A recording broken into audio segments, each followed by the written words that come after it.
ओम गणपति नमः। देखत भृगुपति बेसु कराला, उठे सकल भय विकल भुआला। पितु समेत कही कही निज नामा, लगे करण सब दंड प्रणामा। परशुराम जी का भयानक वेश देखकर सब राजा भय से व्याकुल हो उठ खड़े हुए और पिता सहित अपना नाम कह कहकर सब दंडवत प्रणाम करने लगे। ये सुभाय चितवय हित जानी, सो जाने जनु आय खुटानी। जनक भोरी आय सुरनावा, सिय बोलाई प्रणाम करावा। परशुराम जी हित समझकर भी सहज ही जिसकी ओर देख लेते हैं, वह समझता है मानो मेरी आयु पूरी हो गई। फिर जनक जी ने आकर सिर नवाया और सीता जी को बुलाकर प्रणाम कराया। आशीष दिन सखी हर्षानी, निज समाज ले गई सयानी। विश्वामित्र मिले पुनि आई, पद सरोज मिले दो भाई। परशुराम जी ने सीता जी को आशीर्वाद दिया। सखियां हर्षित हुई और वहां अब अधिक देर ठहरना ठीक न समझकर वे सयानी सखियां उनको अपनी मंडली में ले गईं। फिर विश्वामित्र जी आकर मिले और उन्होंने दोनों भाइयों को उनके चरण कमलों पर गिराया। राम लखन दशरथ के ढोटा, दिन अशीष देख बल जोटा। राम चितई रहे थक लोचन, रूप अपार मार मद मोचन। विश्वामित्र जी ने कहा, ये राम और लक्ष्मण राजा दशरथ के पुत्र हैं। उनकी सुंदर जोड़ी देखकर परशुराम जी ने आशीर्वाद दिया। कामदेव के भी मद को छुड़ाने वाले श्री रामचंद्र जी के अपार रूप को देखकर उनके नेत्र थकित स्तंभित हो रहे। बहुरी बिलो की विदेशना, काउ कहा अति वीर। पूछत जाने अजान जिमी, व्याप्यो को शरीर। देवी पूज पद कमल तुम्हारे, सुर नर मुनि सब हों सुखारे। देवी पूज पद कमल तुम्हारे, सुर नर मुनि सब हों सुखारे। फिर सब देखकर जानते हुए भी अनजान की तरह जनक जी से पूछते हैं कि कहो यह बड़ी भारी भीड़ कैसी है। उनके शरीर में क्रोध छा गया। समाचार कहे जनक सुनाए, यही कारण महीप सब आए। सुनत बचन फिर अनत निहारे, देखे चाप खंड मही डारे। जिस कारण सब राजा आए थे, राजा जनक ने वे सब समाचार कह सुनाए। जनक के वचन सुनकर परशुराम जी ने फिरकर दूसरी ओर देखा तो धनुष के टुकड़े पृथ्वी पर पड़े हुए दिखाई दिए। अतिरिस बोले बचन कठोरा, कहो जड़ जनक धनुष कह तोरा। बेगित खाओ मूढ़नत आजू, उल्टो महित जहाँ लहित अवराजू। अत्यंत क्रोध में भरकर वे कठोर वचन बोले, रे मूर्ख जनक, बता धनुष किसने तोड़ा? उसे शीघ्र दिखा, नहीं तो अरे मूढ़, आज मैं जहाँ तक तेरा राज्य है वहाँ तक की पृथ्वी उलट दूंगा।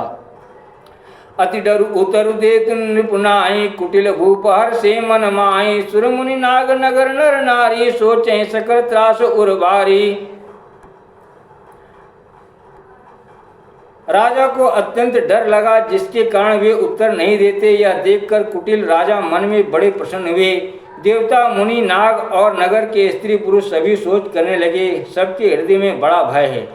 मन पछताती सिय महतारी, विधि अब संवरी बात बिगारी। भृगुपति कर सुभाव सुन सीता, अर्ध निमेष कल्प सम बीता।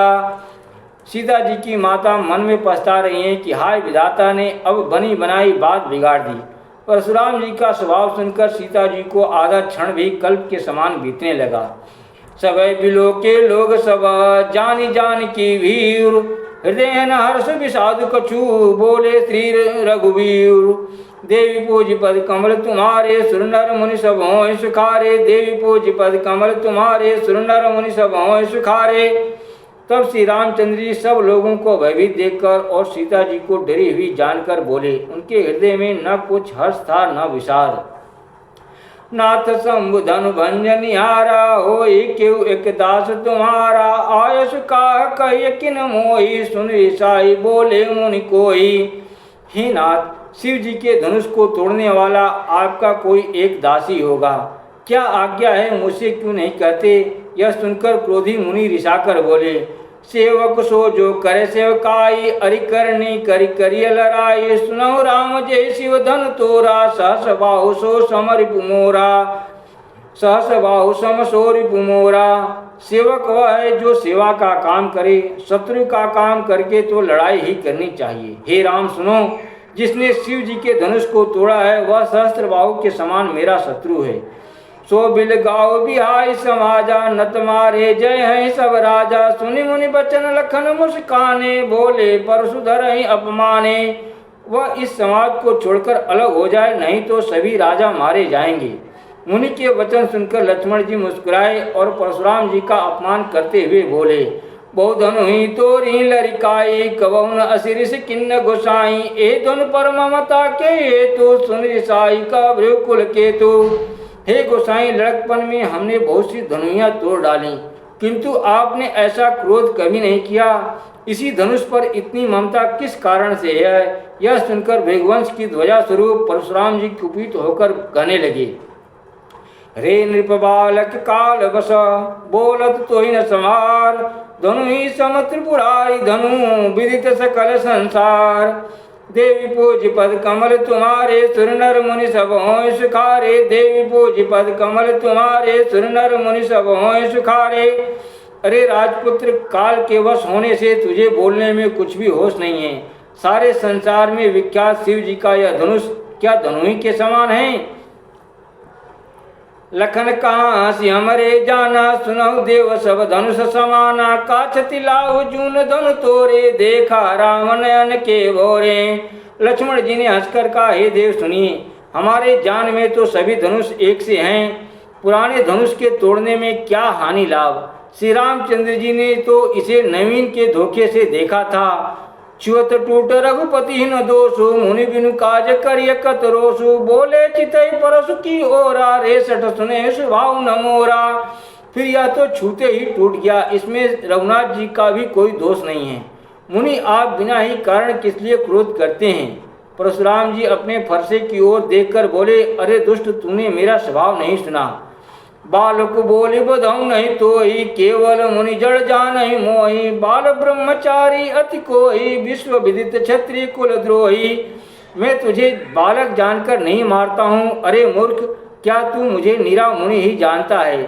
मैं बाल ब्रह्मचारी और अत्यंत क्रोधी हूँ। क्षत्रिय कुल का शत्रु तो विश्व भर में विख्यात हूँ। भुजबल भूमि भूप बिनु किन्ने, विपुल बारमय देवन दिन्नी, सहस्रभाव भुज छेद निहारा, परसु बिलोकी महीप कुमारा। अपनी भुजाओं के बल से मैंने पृथ्वी को राजाओं से रहित कर दिया और बहुत बार उसे ब्राह्मणों को दे डाला। हे राजकुमार, सहस्त्रबाहु की भुजाओं को काटने वाले मेरे इस फरसे को देख। मातु पिता ही जनि सोच बस, करसी महेश किशोर, गर्वन के अर्भक दलना, परशु मोर अति घोर। देवी पूज पद कमल तुम्हारे, सुर नर मुनि सब होय सुखारे, देवी पूज पद कमल तुम्हारे, सुर नर मुनि सब होय सुखारे। अरे राजा के बालक, तू अपने माता पिता को सोच के वश न कर। मेरा फरसा बड़ा भयानक है, यह गर्भों के बच्चों का भी नाश करने वाला है। व्यस लखन बोले मृदुवानी, अहो मुनीषु महाभट मानी, पुनि पुनि मोहित खाव कुठारू, चत उड़ावन फूंकी पहारू। लक्ष्मण जी हंसकर कोमल वाणी से बोले, अहो मुनीश्वर तो अपने को बड़ा भारी योद्धा समझते हैं, बार बार मुझे कुल्हाड़ी दिखाते हैं, फूंक से पहाड़ उड़ाना चाहते हैं। यहाँ कुमड़बतिया को नाही, जे तर्जनी देखी मर जाए, देखी कुठारू सरासन बाना, मैं कुछ कहा सहित अभिमाना। यहाँ कोई कुमड़े की बतिया छोटा कच्चा फल नहीं है, जो तर्जनी सबसे आगे की उंगली को देखते ही मर जाती है। कुठार और धनुष बाण देखकर ही मैंने कुछ अभिमान सहित कहा था।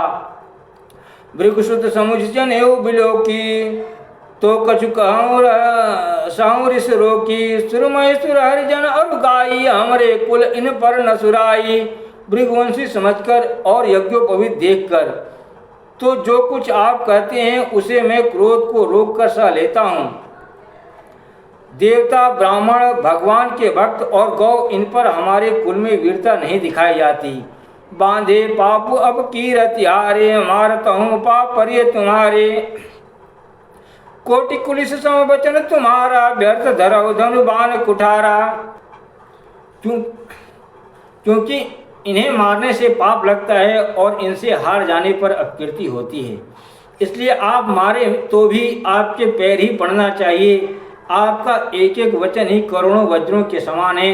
धनुष बाण और कुठार तो आप व्यर्थ ही धारण करते हैं। जो बिलो की अनुचित कहूँ, क्षम महामुनि धीर, सुनि सरोस भृगुवंश मणि, बोले गिरा गभीर। देवी पूज पद कमल तुम्हारे, सुर नर मुनि सब हों सुखारे। देवी पूज पद कमल तुम्हारे, सुर नर मुनि सब हों सुखारे। इन्हें धनुष बाण और कुठार को देखकर मैंने कुछ अनुचित कहा हो तो उसे हे धीर महामुनि क्षमा कीजिए। यह सुनकर भृगुवंश मणि परशुराम जी क्रोध के साथ गंभीर वाणी बोले, देवी पूज पद कमल तुम्हारे, सुर नर मुनि सब हों सुखारे। देवी पूज पद कमल तुम्हारे, सुर नर मुनि सब हों सुखारे। ओम नमः शिवाय।